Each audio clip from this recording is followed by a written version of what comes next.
Good morning guys! So ngayon kakain tayo ng pansit. So ito guys, ako mismo ang nagluluto nito. Ayan. May ano to siya guys, may chicken, may ano tawag nito, may pusit, at saka may hipon. So nilagyan ko siya ng hipon guys. Tinatry ko siyang magluto ng pansit ba to or special from Bicol. So ito yung niluto ko guys after. So tikman na natin. Sarap.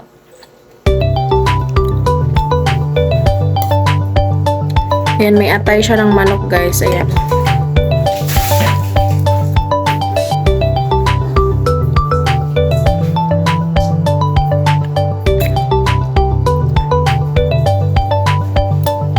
Malinamnam siya, guys. Hindi siya katulad sa pansit dito sa ano.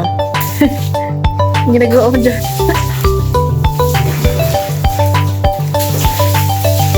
Hindi siya katulad sa pansit ng ano guys, yung mga pansit sa Maynila na ano wala masyadong lasa. Hindi siya katulad guys, mas masarap yung pansit bato ng Bicol.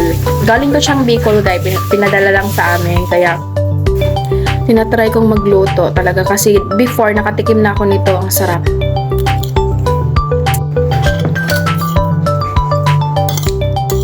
So ito lang yung breakfast ko for